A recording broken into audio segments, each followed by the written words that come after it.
아침엔 세계 시간입니다. 아프가니스탄이 결국 이슬람 무장 조직 탈레반에 함락됐습니다. 아프가니스탄 정부가 항복을 선언했습니다.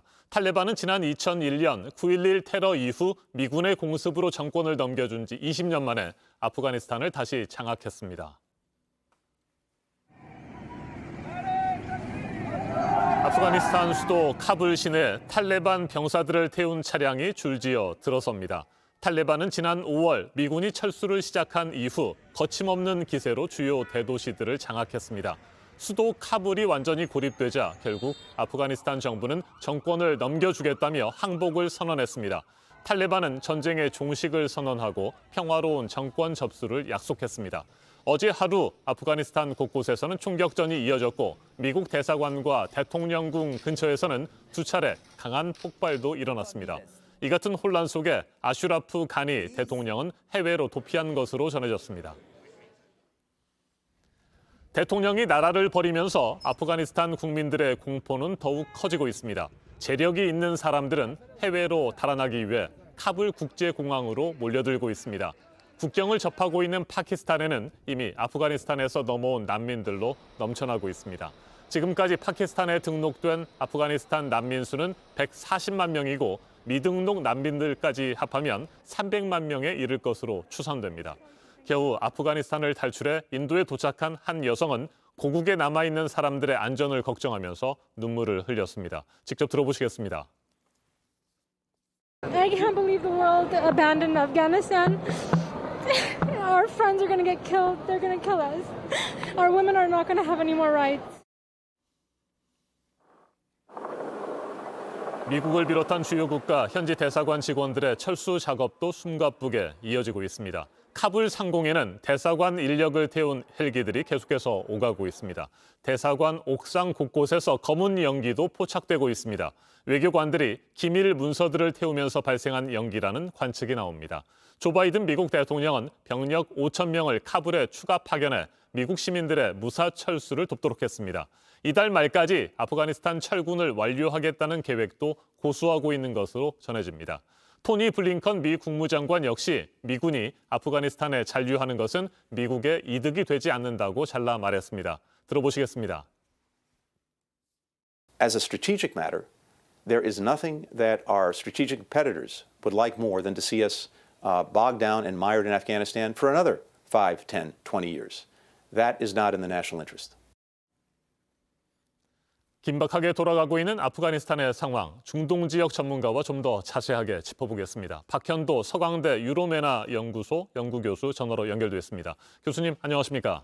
네, 안녕하십니까? 네, 지금 가장 우려되는 것은 탈레반이 다시 장악한 아프가니스탄의 미래입니다. 인권 암흑기가 재개될 것이라는 예상도 나오고 있습니다. 어떻게 전망하세요?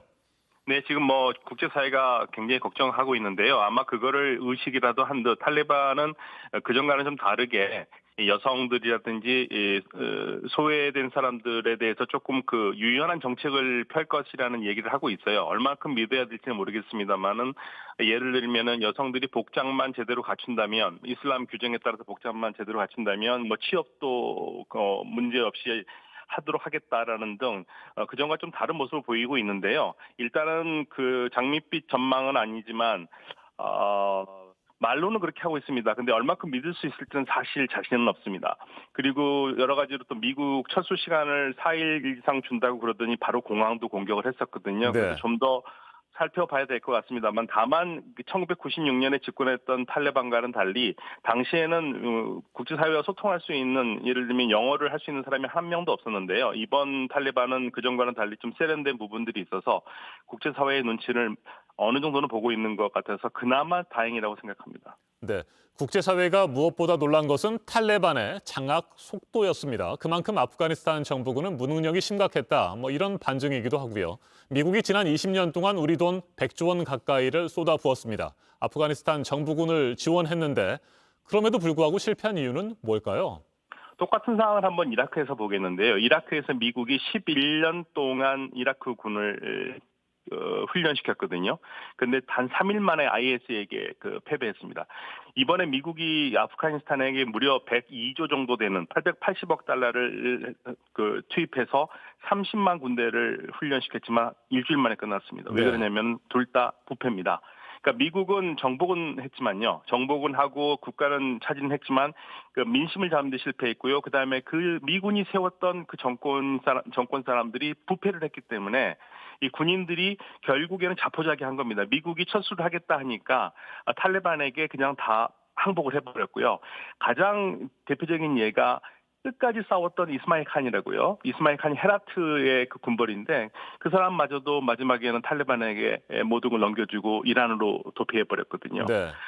즉 미국이 철수를 하겠다는 것을 듣는 순간 많은 군인들이 그냥 자포자기 해버렸습니다. 그리고 그동안 제대로 돈을 못 받았어요.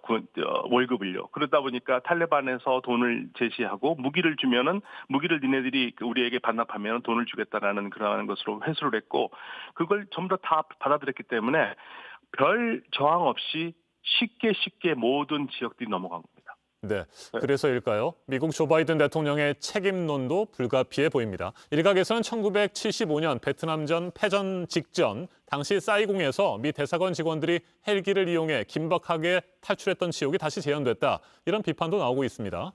네, 굉장히 그런 비판이 많이 나오는데요. 블리턴 국무장관은 베트남과 다르다. 베트남과는 달리 이번에는 우리가 임무를 완수하고 돌아온 것이기 때문에 그가 다르다고 얘기를 했습니다만은 7월 달에 바이든 대통령이 인터뷰를 할 때 탈레반이 들어오더라도 미국이 훈련시킨 30만 군인이 있기 때문에 절대 그렇게 쉽게 물러나지 않을 것이라고 했지만 바로 끝났죠. 그러니까 이 바이든 대통령은 그러한 비난에도 불구하고 지금 현재 미군이 아프가니스탄에 주둔하는 것은 미국의 국익에 부합하지 않는다라는 것을 강력히 밀어왔고요.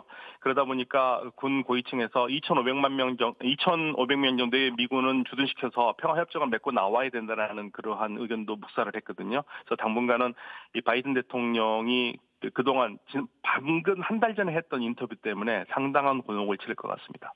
알겠습니다. 말씀 잘 들었습니다. 박현도 서강대 유로메나 연구소 연구교수였습니다. 우리 정부도 사태를 예의주시하고 있습니다. 외교부는 대사관을 잠정 폐쇄하고 공관원 대부분을 중동 지역 제3국으로 철수시켰다고 밝혔습니다.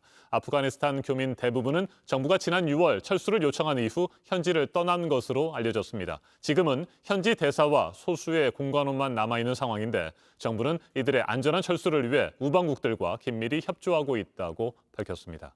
지금까지 아침 현석이었습니다.